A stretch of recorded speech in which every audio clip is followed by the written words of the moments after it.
আসসালামু আলাইকুম। চতুর্ভুজ নির্ণয় সংক্রান্ত আজকে আমরা একটা অঙ্ক দেখব।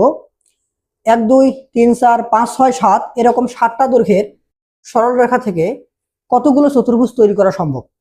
তো এই অঙ্কটা 47তম বিসিএস লিখিত পরীক্ষায় আসছিল, যার নাম্বার ছিল 5।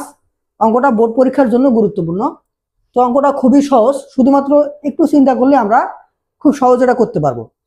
তো এখানে 7টা দৈর্ঘ্যের সরলরেখা দেওয়া আছে। আমরা জানি যে চতুর্ভুজ তৈরি হওয়ার জন্য যে কোনো 4টা দৈর্ঘ্যের সরল লাগবে।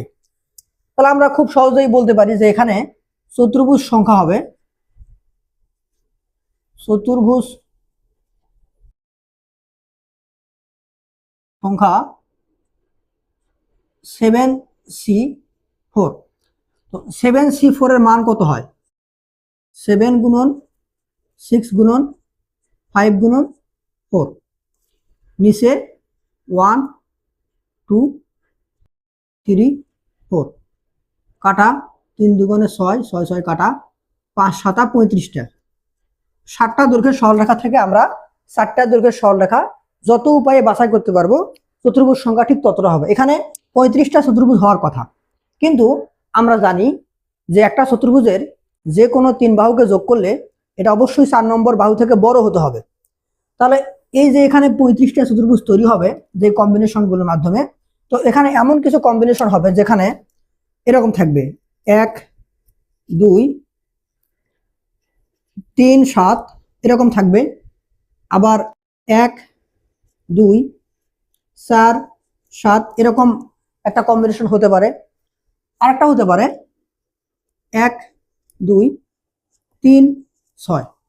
এই যে 3টা কম্বিনেশন, দেখো তো আমি যদি এই প্রথম যোগ করে দেই 1 2 3 যোগ করি, 1 যোগ 2 যোগ 3, 3 আর 2 5 আর 1 6, যেটা আমাদের 4 নম্বর বাহু থেকে ছোট, তাহলে এই কম্বিনেশনে আমাদের চতুর্ভুজ হবে না, এটা বাদ।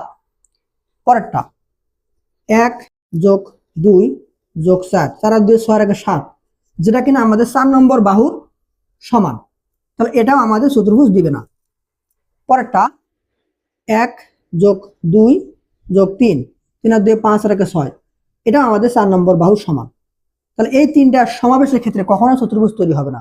তাহলে আমরা পাশের নোট দিয়ে লিখবো যে আমরা জানি যে চতুর্ভুজের যে কোনো 3 বাহুর যোগফল 4 নম্বর বাহু থেকে অবশ্যই বড় হতে হবে, কখনোই সমান বা ছোট হওয়া যাবে না।